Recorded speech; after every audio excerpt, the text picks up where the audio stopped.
Hey guys, welcome back to my channel. This is Satyam, a CBSE 10th grader. और कैसे हो सभी? भूले तो नहीं हो मुझे? एंड अगर नहीं भूले तो कमेंट में लिख देना कि नहीं भूले हैं। अगर भूल गए हो तो फिर अलग बात है वो। बट हाँ, चलो वीडियो स्टार्ट करते हैं। तो आई नो वीडियो बहुत दिनों बाद आ रही है, उसके लिए एब्सोल्युटली सॉरी, बिकॉज डे बहुत ज़्यादा हेक्टिक हो चुका है। बोर्ड्स की वजह से बहुत ज़्यादा प्रेशर है और उतना ही कन्फ्यूज़न है कि कहाँ से पढ़ें, क्या पढ़ें। तो हाँ, मैं अपना सॉल्यूशन तो मैंने खोज लिया। अब मैं आपको बता दूं कि बता देता हूँ कि मेरा प्लान क्या है, गैप डे के स्ट्रेटजीज क्या है। और ये एक स्टडी ब्लॉग भी हो जाएगा साथ ही साथ। ये मिक्स ब्लॉग है, एक दिन का कोई ब्लॉग नहीं है, ये 2-4 दिन का मिक्स ब्लॉग है। तो चलो फिर ब्लॉग स्टार्ट करते हैं। तो गाइस, अभी फिलहाल तो मैं print culture modern world chapter का रिवीजन कर रहा था सुमित भैया के नोट से, बिकॉज मुझे अभी सही नहीं लग रहा है कि मैं पूरा एनसीईआरटी पढ़ूँ। अराउंड 20-30 पेज का चैप्टर है वो।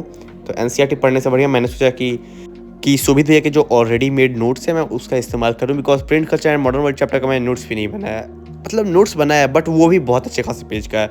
अराउंड वो भी 30-40 पेज का है, तो उतना टाइम नहीं है मेरे पास। इसलिए मैंने सोचा कि मैं डायरेक्ट उनके नोट्स से कर लेता हूँ। एंड 8 पेज का नोट्स है, इसमें सारे इंपॉर्टेंट पॉइंट कवर हो जा रहा है, तो फिर मैं उसी से कर लूँगा। ऐसा कोई चैप्टर पढ़ने की दोबारा जरूरत नहीं रहेगा एसएसटी के एग्जाम से पहले इसका।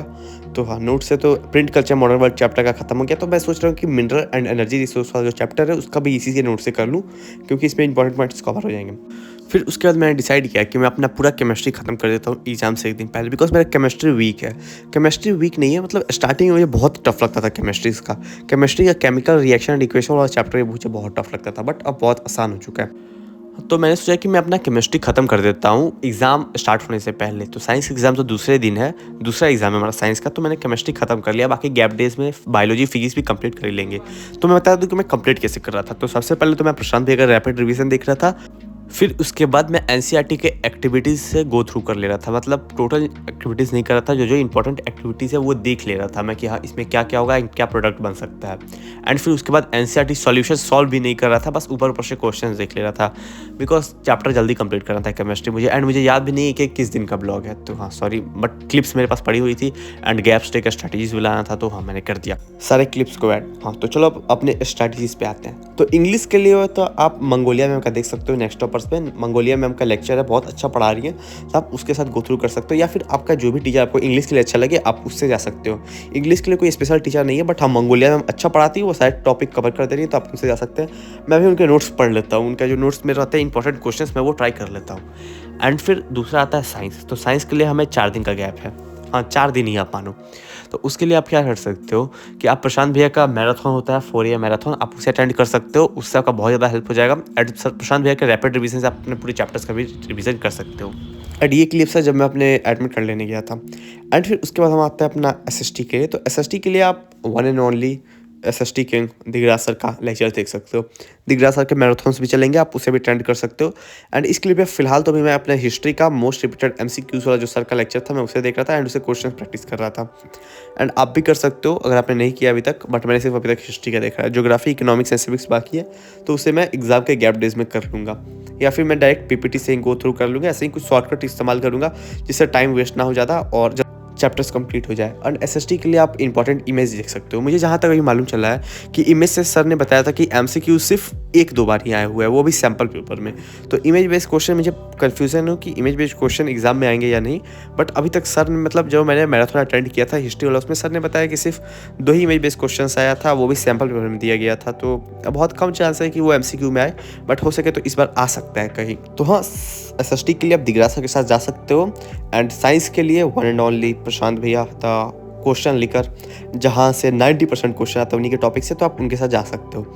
एंड अभी बता दूं मैं फिलहाल क्लिप में कर क्या रहा हूँ। तो फिलहाल मैं अभी कर रहा था अपने हिस्ट्री का सारे चैप्टर्स का रिवीजन। मैंने सोचा था कि मैं अपने हिस्ट्री बोल रहा हूँ, सॉरी, ज्योग्राफी के सारे चैप्टर्स का रिवीजन। ज्योग्राफी में अभी फिलहाल तो मैं रिसोर्स एंड डेवलपमेंट वाले चैप्टर का रिवीजन कर रहा था, उसका एनसीईआरटी लाइन बाय लाइन पढ़ रहा था। एंड कुछ इंपॉर्टेंट जो मुझे पॉइंट लग रहा था मैं उससे साथ ही साथ नोट करते जा रहा था।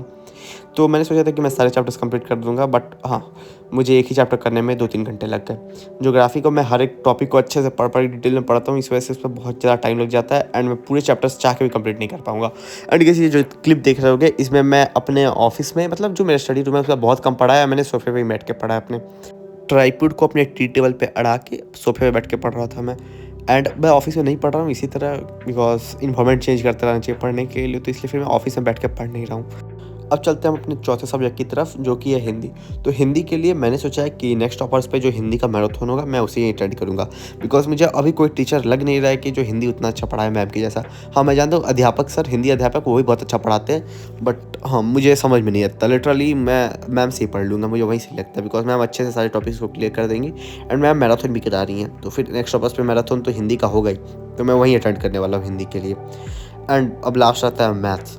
तो मैथ्स के लिए अच्छे खासे 10 दिन का गैप है, तो उसमें सुमित भी अच्छे से मैथ्स का प्रैक्टिस करा देंगे, तो आप सुमित भी एक साथ जा सकते हैं। एंड मैथ के लिए एक प्रो टिप कि आप एनसीईआरटी सॉल्व कर लेना, एनसीईआरटी के सारे एग्जाम्पल कर लेना एंड हो सके तो सैम्पल कर लेना, बिकॉज 10 दिन का गैप है, बहुत ज़्यादा इनफ डे है भाई।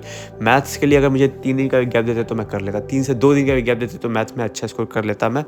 बट हाँ, आपके लिए अभी इनफ डे है, 10 दिन है भाई। मैथ्स जो स्क्रैच से भी पढ़ना चाहिए ना, स्क्रैच से भी बहुत अच्छा पढ़ लेगा मैथ्स, तो उससे कोई प्रॉब्लम नहीं है। आप मैथ्स के लिए सुबह भी एक साथ जा सकते हो, उनका मैराथन्स भी होगा और टाइम भी बहुत जाता है। एंड एसएसटी के लिए मैं आपको एक टिप दे दूं, बिकॉज इससे पहले वाली वीडियो में मुझसे एसएसटी के लिए बहुत लोगों ने मुझसे एसएसटी के लिए टिप्स मांगा था। तो एसएसटी के लिए आप क्या कर सकते हो, अपने नोट्स को पढ़ो अच्छे से, जितना रिवाइज कर सकते हो। एंड आपको लगेगा कि आप टॉपिक भूल रहे हो या फिर आप भूल चुके हो, बट ऐसा नहीं है। आप जब एग्जाम में क्वेश्चन देखोगे, अगर आपने नोट्स को अच्छे से पढ़ा है तो आपसे डेफिनेटली आंसर बन जाएगा। बिकॉज मैंने आज तक कोई भी, मैं एसएसटी का मैं कोई भी सब्जेक्ट उठा लो, मैं पूरा चैप्टर कंप्लीट करके नहीं गया। साइंस, हिंदी, इंग्लिश, कोई भी चैप्टर उठाओ, मैं आज तक पूरा कॉन्फिडेंट नहीं हो गया। मैंने आज तक कोई भी चैप्टर को पूरी तरह कंप्लीट नहीं किया, मैं ऐसे ही चला जाता था आधे पौने चैप्टर्स कंप्लीट करके। तो आपको लगेगा कि आपका चैप्टर्स कंप्लीट नहीं है, बट आपका रहेगा। एंड मैप के लिए भाई मुझे कोई टिप्स दे दो यार।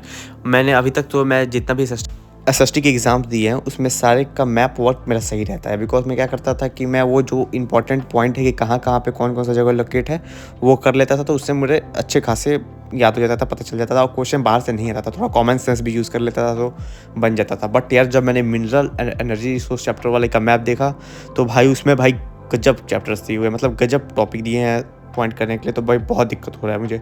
तो कोई टिप्स हो आपके पास तो दे देना कमेंट में। And that's it for the video guys, tata bye bye and all the best for the boards.